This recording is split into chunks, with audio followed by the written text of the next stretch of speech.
Apa kabar? Baik ya, luar biasa ya. Sekali lagi thank you buat kepercayaan. Jadi Pastor Wigan dengan para penatua yang keren-keren, bayangkan keren-keren semua penatua. Jadi izinkan saya berbagi untuk kita semua hari ini. Nah, saya dapat tema itu kan sebetulnya sudah banyak dibahas tentang komitmen kan ya. Jadi tema komitmen sudah dibahas, tapi saya lebih fokus pada komitmen yang menurut saya sangat penting sekali, namanya holiness, kekudusan. Ya, kekudusan. Nah, saya tidak akan membawa Bapak Ibu pengajaran kekudusan itu bukan begini, nggak boleh pakai ini, nggak boleh pakai itu, soal pakaian misalnya. Terserah pakai apa saja, yang penting sopan. Ya, ada orang berkata, saya ini penggemar fashion Pak, ya pakaian saya lubangnya ada 30. Nah itu menurut saya itu kecelakaan fashion itu ya. Nah tapi artinya terserah, sudah mau pakai gaya apa. Kalau saya suruh gaya yang kayak misalnya warna bawah merah, atas hijau, kayaknya saya nggak punya iman. Saya nggak punya iman ya. Mungkin Pak Suranta punya iman, saya nggak tahu ya. Mungkin, saya nggak tahu ya. Tapi ya pakaian saya begini aja. Ya artinya ya udah. Pak Andoyo punya style ya. Ya bagus, sport banget supaya tetap muda saja sebetulnya kan. Ya maksudnya ya terserah lah, pakaian terserah. JPP mau punya style kayak apa terserah ya. Kamu kok sedih sekali wajahnya hari ini? Ada goncangan hidup kah atau apa? Enggak ya? Ya enggak ada ya. Kok kayaknya sedih, pandangannya agak gimana begitu ya. Udahlah, mendung enggak apa-apa tapi hati kita tetap ceria kan. Nah ya saya enggak akan membawa saudara ke sana. Enggak boleh pakai ini, enggak boleh pakai itu. Bukan. Kekudusan saya enggak mau tarik pada cara-cara agamawi. Tapi memang kekudusan sakral. Bahkan nanti di titik poinnya saya selalu menantang anak muda. Ciri anak muda kudus itu berani menjaga keperjakaan dan keperawanan. Sampai pada covenant pernikahan. Itu nanti pada titik itu. Nah, ini tidak bercanda kalau soal ini. Walaupun saya nggak tarik ke agamawi. Karena covenant itu penting. Begitu dilanggar itu nanti pahit, luka. Makanya berapa banyak wanita curiga terus sama suaminya. Karena dulu diperlakukan begitu dulu. Makanya kalau meeting diganggu terus telepon dulu karena takut kan. Nah itu bagian itunya yang berbahaya. Ya. Nah saya ingin mengajak kita kembali berpikir pada kekudusan itu begini. Kalau ada sifat karakter kemuliaan Tuhan yang tidak bisa ditiru siapapun termasuk setan. Itu holiness. Nah kalau kita sudah pada titik holiness itu menyenangkan, itu lain Bapak Ibu. Buat saya holiness, the beautiful of holiness, kekudusan itu indah banget. Sangat indah. Sangat indah. Karena kekudusan itu keluar dari karakter moralnya Tuhan. Sangat indah sekali. Ya, jadi kalau kita belum sampai pada titik bahwa holiness itu beautiful, ya memang sulit memahami. Saya sudah pada titik bahwa oh ya saya sadar, kekudusan itu sangat indahnya luar biasa. Indah banget. Ya melebihi downtown-nya Vancouver. Saya dalam anugerah Tuhan pernah ke sana. Melebihi Niagara Falls yang bisa dilihat dari Toronto. Saya dalam anugerah Tuhan juga sudah pernah ke sana. Ya, indah kan. Jadi nggak indah sih ya. Ya. Tapi buat saya kekudusan itu sangat indahnya minta ampun. Indah sekali. Nah kita nih kalau sudah pada titik ini memang lain kehidupan. Ya, nah izinkan saya hari ini membawa saudara pada ayat. Orang ini bukan aliran Yudaism. Ya, aliran Yudaism itu ketat aturannya. Misalnya Yakobus. Yakobus itu kan saudara tirinya Yesus. Itu alirannya aliran Yudaism. Keras dia. Ya, pokoknya orang Israel enggak boleh itu ngumpul makan bersama-sama bangsa Goyim atau Gentiles itu enggak boleh. Ya kan? Jadi aliran yang keras. Nah, saya ingin mengajak kita pada tulisan dari Rasul Kasih Karunia, namanya Petrus. Petrus itu mengalami hal yang luar biasa kan. Dia berkhianat sama gurunya, diampuni, makanya orang ini disebut dengan Rasul Kasih Karunia. Ya. Tapi waktu dia bicara holiness, tegasnya minta ampun. Nah, coba kita lihat 1 Petrus 1 ayat yang ke-13 sampai ayat 16. Coba kita lihat ayat-ayat ini. 1 Petrus 1 ayat yang ke-13 sampai ayat yang ke-16. Ya, pelan-pelan saya coba akan jelaskan ini dengan hikmat dari Tuhan tentunya. Sebab itu siapkanlah akal budimu. Ini karena pertempurannya ada di pikiran. Pikiran kita ini liarnya minta ampun. Termasuk pikiran saya. Saya itu kadang-kala tiba-tiba seperti diserang pikiran liar. Liar banget. Wah, liarnya sangat liar. Saya orang yang free thinking. Saya baca apa saja. Tapi takutnya saya apa yang saya baca salah bahaya mempengaruhi sudut pandang saya. Ya, ajak saya diskusi apa saja ayo. Ayo kita diskusi apa saja. Tapi memang dia berkata, ini penting, siapkan akal budimu. Karena memang medan tempur kita, cosmic war itu ada di sini. Pikiran kita ini liarnya minta ampun. Ampun deh. Ada orang di gereja bisa porno juga loh banyak. Asli. Saya nggak tahu. Kayaknya wajahnya rohani semua sih, kayaknya enggak ya. Tapi betul kan, jadi dia berkata, siapkan akal budi. Waspadalah. Dan letakkanlah pengharapanmu seluruhnya atas kasih karunia yang dianugerahkan kepadamu pada waktu penyataan Yesus Kristus. Ya, jadi letakkan pengharapan kita pada kasih karunia. Kasih karunia kita tahu kan, kita tidak mampu tapi kita mampu karena Tuhan yang memberi kemampuan. Saya ini kalau pikiran tidak dikuasai kasih karunia Tuhan, ngaconya minta ampun. Parah nanti, liarnya minta ampun. Nah, ayat yang ke-14. Hiduplah sebagai anak-anak yang taat. Dan jangan turuti hawa nafsu yang menguasai kamu pada waktu kebodohanmu. Ini bodoh gak ada hubungan dengan kelar. Bodoh itu ketika kita ada di sistem yang salah. Makanya banyak orang bergelar tapi tetap bodoh saja. Nah, dia bilang begini, kamu mesti hidup, jangan turuti hawa nafsu yang menguasai kamu. Pada waktu kamu bodoh. Bodoh karena kita keluar dari sistem kerajaan Allah. Makanya jadi bodoh. Nah, kemudian ayat berikutnya. Tetapi hendaklah kamu menjadi kudus di dalam seluruh hidupmu. Jadi kudus itu jangan hanya pada satu titik. Jangan hanya waktu kebaktian. Tapi di keuangan kudus enggak? Di seks kudus enggak kita? Di keluarga kudus enggak? Sebab ini area di mana kita tidak kudus, satu titik saja. Area itu akan dibuat cokolnya iblis untuk menguasai seluruh area lainnya. Saya ulangi, setan itu memang liciknya minta ampun. Daerah di mana kita tidak serahkan ke Tuhan. Misalnya ya, ada orang setia kebaktian, tapi sama duit nggak setia. Itu daerah itu akan dipakai setan untuk menaklukkan seluruh daerah lain dalam kehidupan kita. Makanya total sama Tuhan itu nggak bisa, ya bahkan 99,9%, 99,9% nggak boleh juga. Ya, saya yakin Pastor Wigan sudah mengajar tentang komitmen. Komitmen itu kan total pengabdian diri. Gak boleh ada lagi area aku, sedikit pun gak boleh. Nah ini total ya. Sama seperti dia yang kudus yang telah memanggil kamu. Jadi kalau ada karakter sifat kemuliaan Tuhan yang tidak bisa ditiru oleh setan adalah kekudusan. Orang tanya sama saya, Pak Rubin setan bisa ngasih uang? Bisa. Saudara nyembah saja berhala mana, wah dapat duit. Pasti. Oh ya saya gak ragukan itu kok. Karena duit kan sistem dunia. Penguasa dunia ini setan. Jadi setan itu bisa ngasih duit pada kita. Kalau Tuhan kan sebenarnya nggak punya duit. Cuman Tuhan punya 5 harta kan. Hikmat, emas, tanah, air, dan kemudian agriculture, pertanian. Makanya bisnis yang fokus ke 5 ini, saudara nggak mungkin akan menurun. Semua yang menurun itu bisnis ciptaan manusia. Semua pasti, ya itu kayak roller coaster gitu, naik turun. Ya mau ngomong saham lah, mau ngomong apalah, ya itu kan. Kalau 5 ini ciptaan Tuhan nggak mungkin menurun. Hikmat, tanah, emas, air, kemudian pertanian. Saudara fokus ke situ nggak mungkin menurun. Ya ini ya. Jadi kembali lagi kepada ini Bapak Ibu semua.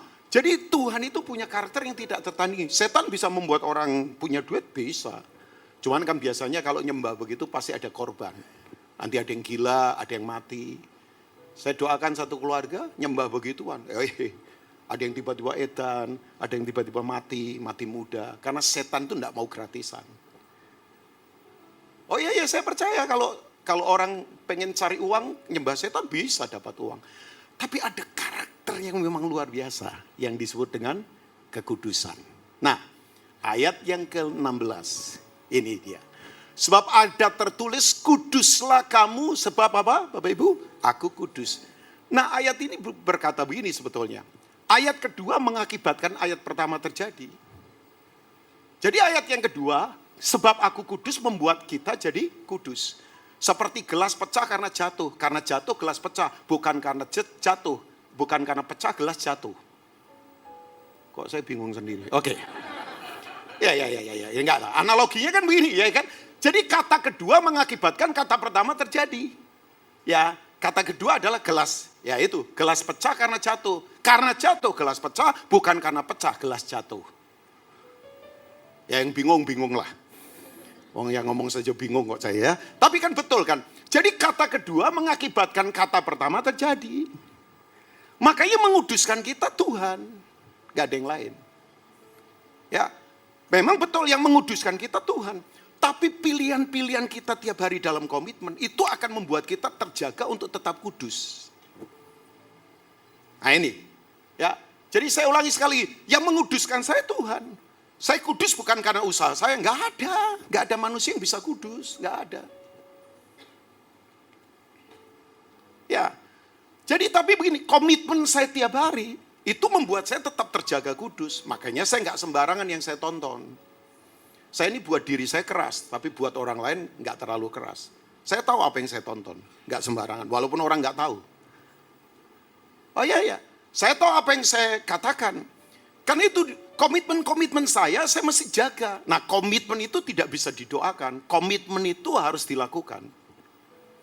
Seperti khawatir itu nggak bisa ditengking loh Bapak Ibu. Jadi kalau Bapak Ibu khawatir, Pak Wigan nggak bisa tengking. Khawatir itu harus ditinggalkan. Orang karismatik paling aneh, khawatir ditengking. Khawatir itu harus ditinggalkan, nggak bisa ditengking. Kayak komitmen itu nggak bisa didoakan, harus dilakukan. Saya doakan ya supaya kamu komitmen, gak bisa. Mesti harus dikerjakan orangnya. Ya, yang begini-begini mesti harus terus dibangun kan Bapak Ibu ya. Tapi betul kembali lagi, bahwa Tuhan yang menguduskan. Tidak ada satu manusia yang bisa kudus. Tapi pilihan-pilihan kita tiap hari, apa yang kita lihat, apa yang kita katakan, apa yang kita dengar, apa yang kita kerjakan, itu akan tetap menjaga kita untuk tetap ada di dalam kekudusan. Nah sekarang ya, boleh tarik sedikit lah ya, Pastor Wigan kata kudus itu apa ya? Sedikit saja lah. Kata kudus kalau bahasa perjanjian lama, coba kita lihat Keluaran 19 ayat yang ke-6. Ini Israel dipilih untuk menjadi bangsa ini. Kamu akan menjadi bagiku kerajaan imam. Dan apa Bapak Ibu? Bangsa yang kudus. Inilah semuanya firman yang harus kau katakan kepada orang Israel. Jadi sebetulnya begini. Tujuan Tuhan membawa Israel pergi ke tanah perjanjian di Mesir, itu bukan soal Kanaan, bukan tempat. Ininya yang penting. Jadi bukan tempat, tujuannya adalah ini. Pulang itu kan bukan soal tempat, betul ya Bapak Ibu? Pulang itu bukan soal tempat. Pulang itu soal sebuah identitas hubungan. Saya kalau pulang dari Jawa Timur misalnya, pergi ke Gading Serpong, di rumah saya, ya Jasmine, A6, 8, Jasmine 6, HA, kok jadi lupa saya. Ya nomor 10, nomor 8 ya istri saya ketawa ya. Ya, udah saya sengaja begini supaya Bapak Ibu nggak mencatat alamat saya ya, nggak usah ya. Tapi betul kan, begitu saya nyampe rumah, apakah saya sudah pulang? Belum. Selama belum ketemu dua makhluk, namanya Lili dan Tata Ong, saya belum pulang. Tempat gak penting. Ada banyak tempat hebat-hebat tapi hubungannya berantakan. Identitasnya nggak jelas. Jadi Kanaan bukan tujuannya ini. Kerajaan imam dan bangsa yang kudus. Karena ini contoh. Nah, kata ini muncul kata namanya kados. Jadi dalam bahasa Ibrani kata kudus itu kados. Ya makanya saudara kalau dengar misalnya pengajarannya Ibu Rita Wahyu atau Pak Bambang Nursena, beliau selalu menyebut kata kados, kados, kados Adonai Elohim. Kudus, kudus, kudus Tuhan semesta alam. Nah kata kados itu artinya apa? Ya kudus. Tapi artinya adalah begini, Israel itu memang dipisahkan dari pola hidupnya dunia supaya jadi contoh. Makanya kenapa Bapak Ibu kok kita ini jadi Kristen kok mesti harus benar dipisahkan dari dunia. Ngomong gak bisa sembarangan, uang gak bisa sembarangan. Menikah gak boleh kawin cerai seenaknya. selingkuh nggak boleh. Ya karena kita itu memang dipisahkan, karena kita itu dikuduskan untuk dipakai Tuhan. Lah kalau yang nggak mau ya terserah. Kalau saya sih mau. Jadi kudus itu Bapak Ibu gini, Bapak Ibu itu dipilih dari dunia ini, dipisahkan untuk kemudian yaitu dipakai Tuhan hidupnya. Makanya kekudusan itu memang ya dipisahkan dari dunia. Ya, misalnya saudara berkata, Pak Rubin, saya kok di kantor kayak tertekan ya, yang lain boleh seenaknya, saya nggak boleh. Ya karena saudara memang dipisahkan. Dia seenaknya gonta-ganti istri misalnya. Ya orang sekarang kan ngeri Bapak Ibu. Prinsip itu sekarang sudah diganti seperti orang beli barang. Nikah itu kayak beli barang loh sekarang. Ngeri ya.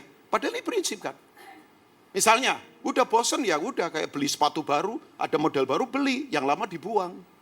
Coba, prinsip yang ilahi sekarang diganti pakai begitu, ya rusak bangsa. Kutuk pasti turun. Wong prinsip dilanggar ya berat Bapak Ibu. Jadi kalau Bapak Ibu berkata, saya kok nggak bisa ngomong sembarangan Pak, saya kok nggak bisa sembarangan dalam kehidupan, ya karena saudara memang dikhususkan, saudara dipisahkan untuk dipakai Tuhan. Lah ini yang pakai Tuhan nih.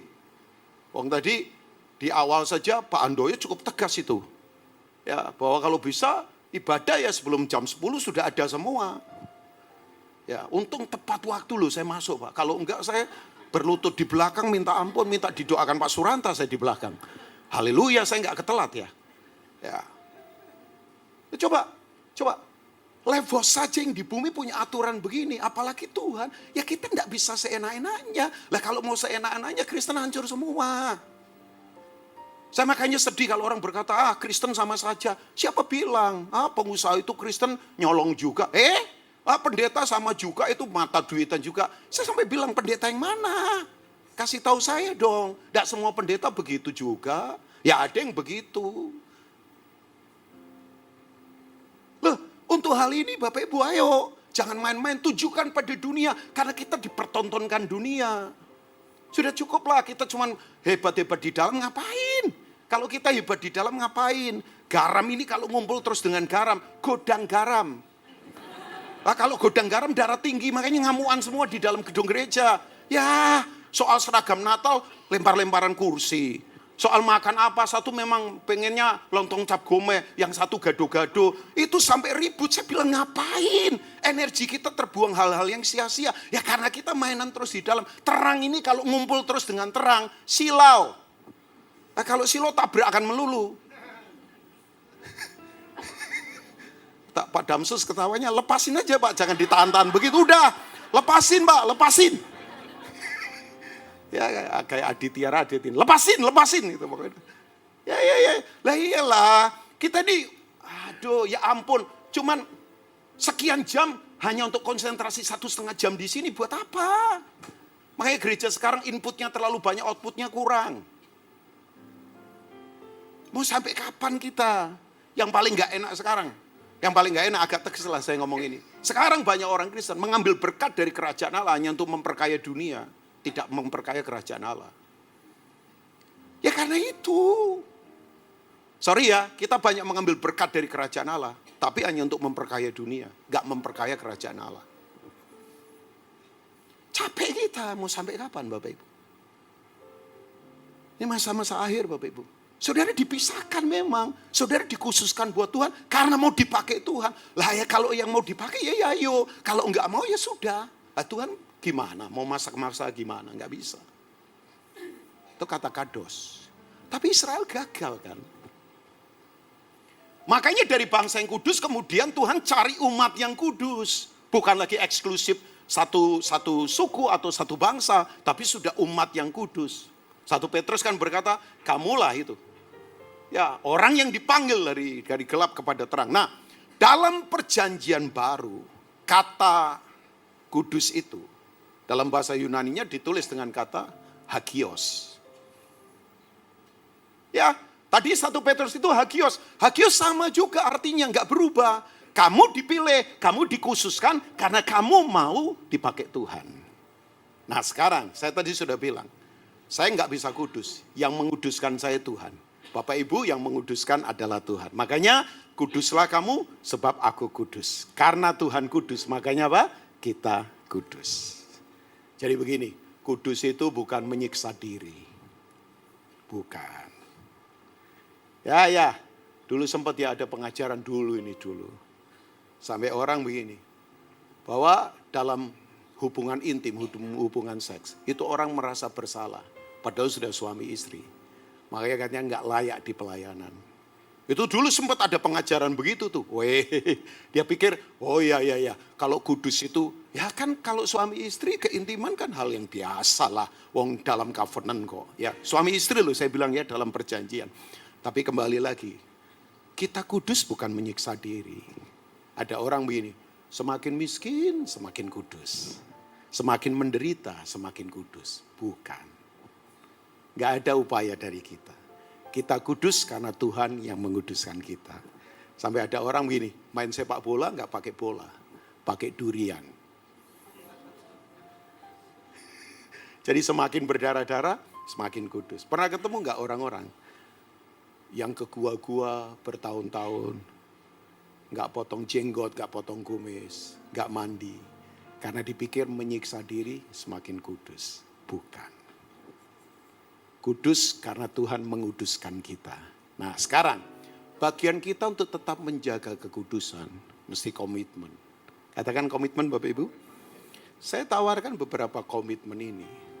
Ya tawaran biasa saja, tapi saya berharap ya membuat kita merenung bersama yuk. Yang pertama Bapak Ibu, tolong dalam hidup ini supaya tetap komitmen dalam kudus.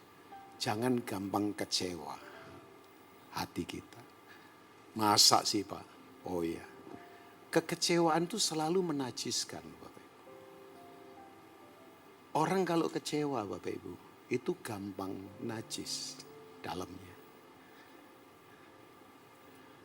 Setan itu paling suka menari di tengah perpecahan. Ya. Oke, ayat ini ya. Aneh ini ayat. Ini ayat mengerikan. Gak pernah ada ayat di Alkitab Tuhan itu membenci sampai menyebut nama orang.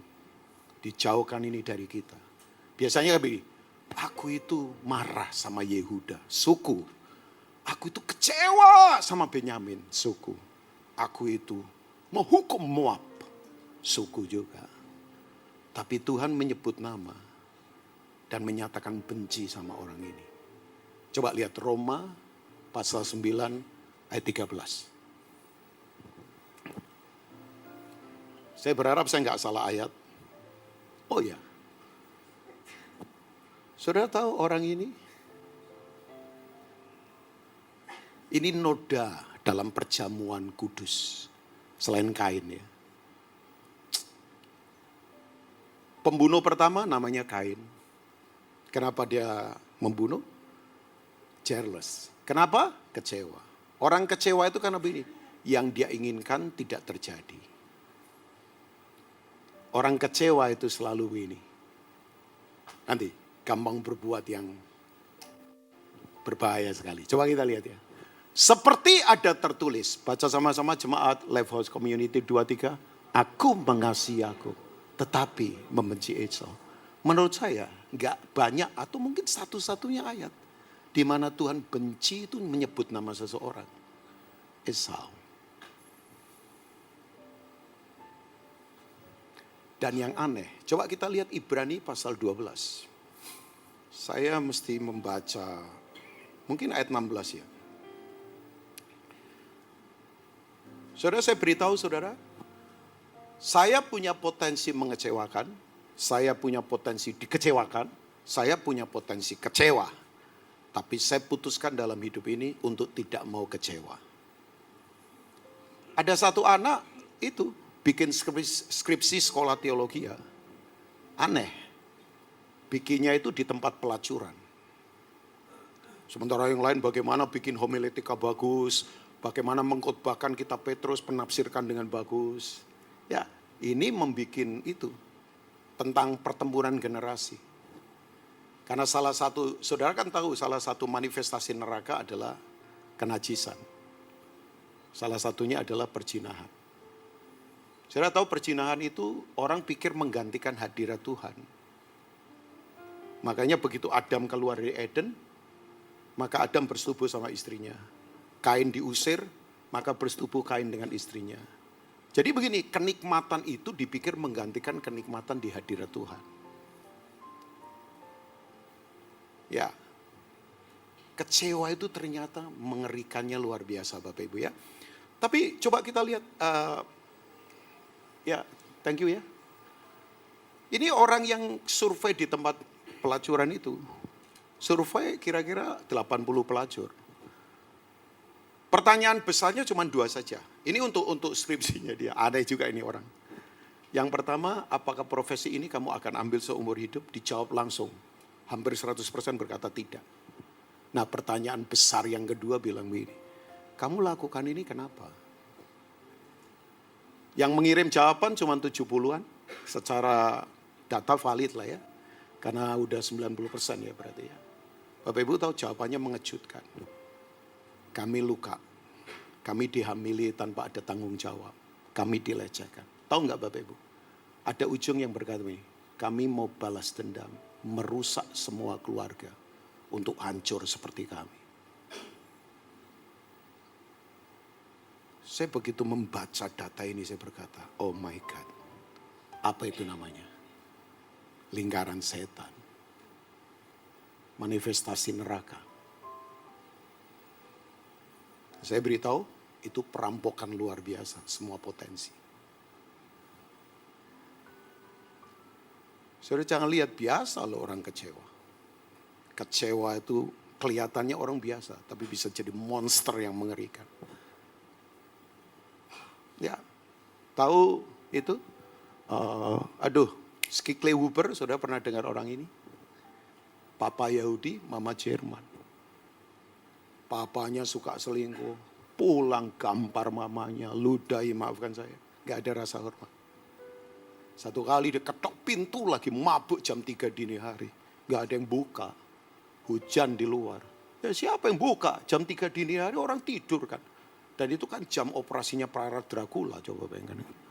Jam 3 dini hari, dia tendang pintu, duar. Dia maki mamanya, mamanya balas. Perang mereka, kali itu mamanya lawan. Orang Jerman bangsa Arya, pukul-pukulan. Mata Skikle Huber melihat, gambar hancur. Sejak itu dia tutup diri, ini yang dia katakan. Kalau aku nanti jadi orang besar, aku bunuh kamu dan aku bunuh bangsamu. Padahal anak ini pengen jadi pastor. Sudah tahu dalam perkembangan, Jerman perang dunia, kirim para pria, pulang. Jerman kehilangan pria. Negara yang fatherlessness selalu ada kutuk.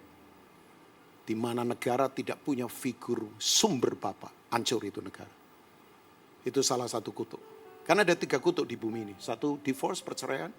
2 kehilangan figur bapak. Dan yang ketiga adalah pornografi. Ya dong. Pornografi kan orang dihajar sininya. Makanya itu sebetulnya narkoba pikiran. Aku enggak menghisap ganja toh. Sekarang jenis apa sih kan? Saya enggak tahu nih. Ganja itu tahun 70-an itu lagi. Zamannya Rolling Stone lagi. Saya enggak ngikuti sih. Yang begituan. Aku enggak apa. Ini kalau dikuasai. Wah ngeri Bapak Ibu.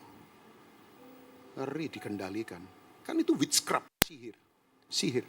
Dan ini bisnis uang paling banyak. Saya beritahu. Bisnis uang paling banyak di sini. Saat dunia. Aduh saya mau lebih dalam lagi, wajah kayaknya belum siap sih. Jadi saya tidak akan lebih dalam. Kalau pertemuan pria boleh, saya akan masuk lebih dalam lagi. Ya ini kan masih banyak sekia-sekia juga. Jadi saya tidak mau terlalu dalam ya. Ya kayak Pak Damsus kan sekia ini. Pak Andoyo sekia. Ya Pak Budi masih sekia kayaknya ya. Enggak lah. Kita kalau pertemuan pria boleh lebih dalam lagi. Ya mesti dibahas ini lebih dalam lagi. Kan enggak apa-apa daripada diajar YouTube. Loh ya kan, mesti dibahas lebih dalam. Nah kembali, sejak itu kekurangan pria dia naik jadi jenderal perangnya Jerman. Nah dia berganti nama menjadi Hitler. Putri. 6 juta bangsa ayahnya habis di peristiwa Holocaust. Siapa dia? Skiklebuber. Kecewa itu ngeri ya. Dan biasanya mengecewakan kita orang paling dekat dengan kita ya. Suami kecewa sama istri, istri kecewa sama suami. Saya tanya bodoh, ada di sini yang kecewa sama Kim Jong Un? Kejauhan mas. Ngapain kecewa sama dia? Kenal kagak, gak ada urusan kan? Tapi kan betul, Pak Suranta bisa kecewa sama Pak Budi. Pak Budi bisa kecewa sama Gurki. Gurki bisa kecewa sama Pastor Wigan. Pastor Wigan bisa kecewa sama Bayu. Ya kan? Kalau rekamannya nggak bagus kan? Atau siapa? Ya, orang paling dekat dengan. Tapi ayo putuskan jangan kecewa. Karena kecewa itu menajiskan. Ini dia. Janganlah ada orang yang menjadi cabul atau yang mempunyai nafsu yang rendah seperti Esau yang menjual kesulungannya untuk sepiring makanan. Ini bukan sekedar libido. Ini bukan libido lagi. Ini sudah terhisap pada sistem dunia. Cabul. Bukan libido lagi, ini udah terhisap pada sistem. Sebab ayat berikutnya, kalau cuma libido kan bertobat diampuni. Sebab kamu tahu bahwa kemudian ketika ia hendak menerima berkat itu, ia ditolak sebab ia tidak beroleh kesempatan untuk memperbaiki kesalahannya. Sekalipun dia mencarinya dengan mencucurkan air mata. Jangan terkesima karena orang hanya nangis. Nangis kurang apa? Secara agama kelihatannya sakral. Secara agama kelihatannya rohani. Tapi Tuhan berkata begini, aku tolak kamu. Oh my God, karena dia sudah terhisap pada sistem itu. Jawabannya di mana? Amos 1 ayat 11. Kenapa Esau ditolak?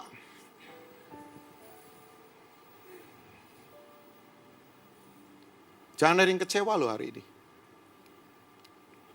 Saya putuskan saya tidak mau kecewa.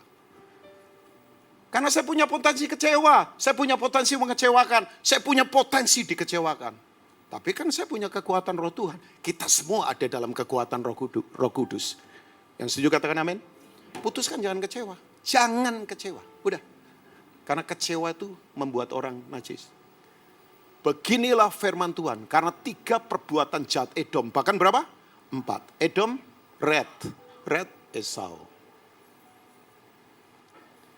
Aku tidak akan menarik kembali keputusanku. Oleh karena ia mengejar saudaranya dengan pedang. Dan mengekang belas kasihannya.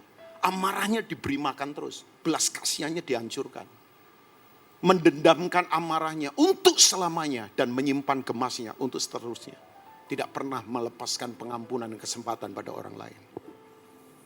Dia berikan dirinya untuk dikuasai oleh. Saya dorong yuk Bapak Ibu. Ya kalau perlu bertobat, hari ini bertobatlah. Ada yang kecewa? Kecewa sama istri, kecewa sama suami, kecewa sama mertua, kecewa sama besan, kecewa sama senior kita, kecewa sama pimpinan, kecewa sama siapa saja. Dan saya ingatkan, kecewa nggak cuma menyerang anak muda, tapi orang tua juga. Karena kecewa itu menyerangnya di dalam, bukan di luar.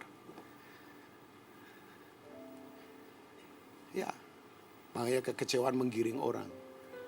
Yuk komitmenlah untuk hancurkan spirit ini ya Bapak. Ada yang kecewa sama pemerintah, ada yang kecewa sama siapa saja. Saya putuskan saya tidak mau kecewa. Oh sering dikecewakan Pak Rubin, sering banget. Ya, semalam saya ketemu orang berkata, wajahmu bersinar loh Pak Rubin. Ya, saya bilang gak gampang untuk tetap mengelola ini. Tapi yang kedua, komitmen untuk hidup kudus. Yang kedua adalah, ini dia Bapak Ibu. Jaga rasa hormat akan Tuhan. Ya, jaga ini Bapak Ibu. Rasa hormat pada Tuhan harus dijaga Bapak Ibu. Tahu ya Bapak Ibu, hormat itu bukan sekedar bentuk ekspresi fisik, bukan. Tapi rasa hormat pada Tuhan yang lahir dari kedalaman yang paling dalam. Nah, ada satu peristiwa yang menurut saya mengerikan terjadi. Ini seorang anak pendeta. Kita coba lihat 2 Samuel pasal yang ke-6, ayat yang ke-6. Coba kita lihat ya. Daud jadi raja atas seluruh Israel. Tadinya dia cuma Yehuda di Hebron. Kemudian dia jadi raja atas seluruh Israel. Nah, Bapak Ibu, kita tahu peristiwa ini kan. Ini anaknya pendeta namanya Usa. Usa itu arti namanya ada yang tahu nggak? Kekuatan dari Tuhan. Saya nggak tahu apa fisiknya kuat, atau apa mungkin apanya kuat, saya nggak tahu. Tapi kata Usa itu artinya kekuatan dari Tuhan. Jadi secara penampilan dia kuat sebetulnya. Dan dia itu anaknya pendeta namanya Abinadab. Apa istimewanya orang ini? Istimewanya adalah the Ark of Covenant, namanya tabut Allah, ada di rumahnya dia. Sekian tahun. Padahal begini, hadirat Tuhan itu kekuatan. Bangsa lain kalau Israel bawa tabut pasti takut karena nggak mungkin menang, Bapak Ibu. Nah, maksud saya begini, Usa ini, nah ini dia, sudah terbiasa pada hadirat Tuhan. Sampai tidak lagi punya rasa hormat pada hadirat Tuhan. Saya mengingatkan diri saya sebagai orang karismatik, Pantekosta karismatik, kan kita suka nyanyi, suka nyembah. Tapi begini bahayanya kalau sudah jadi biasa, kita tidak lagi punya rasa hormat. Ya saya tidak menarik rasa hormat, mesti datang tepat waktu sebelum jam 10, bisa sajalah. Tapi kalau saudara sudah sampai sini, 10 kurang 10 tiba-tiba ada panggilan kemulesan yang ada di perut. Nah itu lain persoalan lagi kan. Tapi artinya begini, rasa hormat itu harus dibangun Bapak Ibu dari dalam. Saudara tahu ini kejadian mengerikan. Ketika mereka sampai ke tempat pengirikan Nakon. Katakan pengirikan Bapak Ibu. Bapak Ibu masih ingat Matius 1 ayat 12 enggak? Alat penampi sudah di tangannya. Dia akan membersihkan gandum dari jerami di tempat pengirikan. Ini tempat profetik. Nanti saya akan beritahu satu tempat pengirikan lagi. Aneh ini tempat pemurnian. Tempat pengirikan itu begini Bapak Ibu. Gandum dipisah dari jerami. Jadi yang kosong, yang hampa dibuang. Yang berisi, yang memang dipilih Tuhan. Ini tempat profetik, pengirikan ini. Jadi ini tempat pemurnian. Ya, ada banyak tempat pengirikan di Alkitab. Tapi salah satunya ini nanti saya kasih satu ayat lagi ya. Maka Usa mengelurkan tangannya kepada tabut Allah itu. Lalu memegangnya karena lembu-lembu itu tergelincir. Jadi begini, lembu tergelincir. Tiba-tiba Usa pegang tabut Allah. Karena sudah saking biasanya. Rasa hormat sudah nggak ada lagi. Saya lihat ya ada orang nyembah. Tapi ya suka gosip. Nyembah. Tapi ya nggak jujur dalam hidup. Nyembah, tapi ya berantakan apa yang dia tonton. Hati-hati ya. Wah Pak Ruby ini agamawi, bukan. Karena untuk hadirat Tuhan, ini tempat yang sakral, nggak bisa main-main. Makanya di hadirat Tuhan itu bukan lagi berkat. Di hadirat Tuhan itu adalah sebuah pengabdian hormat. Ya. Hadirat Tuhan itu rasa hormat loh. Ya. Saya belajar untuk mengembangkan ini. Makanya anak-anak muda ya, tolong hormati orang tua. Ya. Tolong hormati rekan bisnis. Kalau janji tepati walaupun rugi. Jangan sembarangan sama orang. Saya paling respect sama siapapun, belajar. Mau JPP lebih muda dari saya tetap hormati. Ya betul. Saya belajar. Loh. Saya itu banyak belajar dari Pastor Wigan. Dari sisi pengajaran dia lebih jago dari saya. Saya ini sebetulnya tidak pinter. Cara khotbah saya aja kan ngawur begini. Makanya saudara ini dengar orang ngawur kan sebetulnya. Nah, silakan ketawa nggak apa-apa juga. Tapi saya belajar menghormati rasa respect. Istri saya apalagi. Tanya dia. Saya pernah nggak ngomong kasar sama dia. Seberat apapun yang kita hadapi.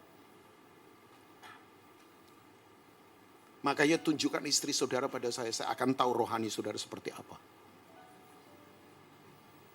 Oh iya. Loh istri itu gambaran suaminya Bapak Ibu. Saya respect sama dia, saya hormati dia. Karena dia anak raja. Saya tidak pernah ngomong kotor. Sorry ya para ibu juga, respect suami. Kenapa saya confident berani khotbah begini? Ya saya dihormati di rumah. Kan saya dihargai di rumah. Makanya saya keluar dari rumah. Saya tanpa cari hiburan lagi. Kenapa banyak pria cari hiburan di tempat lain? Karena di rumah tidak pernah dihibur. Sorry ya, makanya di gereja banyak hiburan terus. Karena kita tidak dikuasai penghibur. Hiburan terus, konser terus, apa terus, terus, mainannya itu terus. Karena kita tidak rasa terhibur, makanya pengennya dihibur terus. Saya bisa menguatkan orang karena saya confident. Bukan karena duit. Bukan. Kita biasa saja soal sisi itu. Tapi karena saya dihargai di rumah. Istri dan anak saya respect sama saya.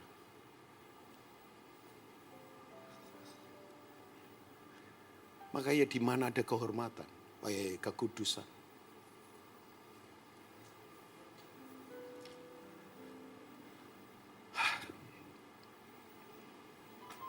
Coba lihat ayat 7. Udah, saya sebentar selesai. Karena waktu. Karena setelah ini saya harus dibawa lari malaikat untuk pergi ke satu tempat lagi. Memang hari Minggu pendeta sibuk ya weekend ya. Haleluya. Kita nggak nganggur, nanti dipikir pengangguran lagi ya. Ayat yang ke-7. Makanya kalau orang bilang pendeta nganggur sembarangan. Kita ini sibuk banget loh. Kalau saya sih nggak sibuk, saya sok sibuk. Indah lucu ya, kok sudah married loh yang mau lucu gitu ya. Oke, ketawanya lucu sekali Indah. Bagus tuh udah, terus nanti ketawa lagi Indah. Maka bangkitlah murka Tuhan terhadap Usa. Maaf ya, Bapak boleh pendeta, tabut Allah boleh ada di rumahnya tiap hari. Untuk ini Tuhan gak kompromi. Ini saya yakin ini ke depan ini akan ada pemurnian besar-besaran untuk gereja. Saya yakin banget. Nggak main-main lagi nih. Tuhan sendiri yang berurusan. Lalu Allah membunuh dia di sana karena keteledorannya. Ia mati di sana dekat tabut Allah itu. Wush, disambar api. Psh, gosong. Jadi steak. Saya nggak tahu kematangannya well done atau apa. Saya nggak tahu ya, jangan tanya saya. Tapi ngeri. Daud sampai ketakutan kan. Akhirnya dibawa ke Obed-Edom. Nah, ini tempat pengirikan lagi Bapak Ibu.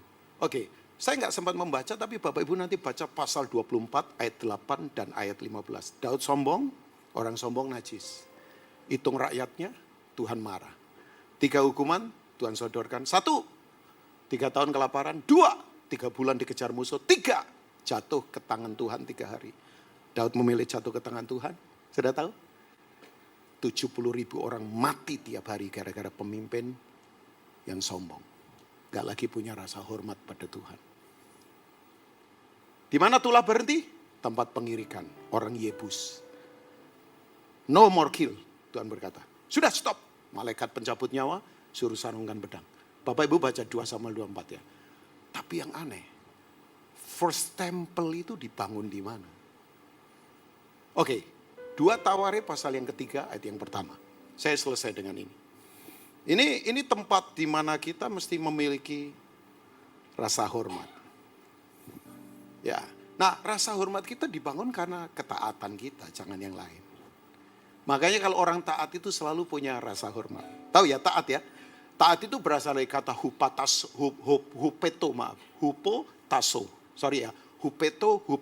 Itu taat karena kasih kita. Rasa hormat itu harus dibangun karena rasa sayang. Ya, karena saya sayang keluarga, saya membangun rasa hormat. Saya tidak mau sembarangan, supaya nanti keluarga kita nggak dicap yang enggak. Apa saya selalu bilang, Bin, rasa hormat harus terus dibangun ya. Jangan sembarangan soal uang, jangan sembarangan keluarga. Ya, saya berkata, siap Papa. Ya, nah rasa hormat dibangun karena ketaatan sebab kita punya kasih kan. Ya, nah Bapak Ibu, coba kita lihat. Salomo mulai mendirikan rumah Tuhan di Yerusalem. Di gunung mana Bapak Ibu? Moria. Moria apa? Masih ingat?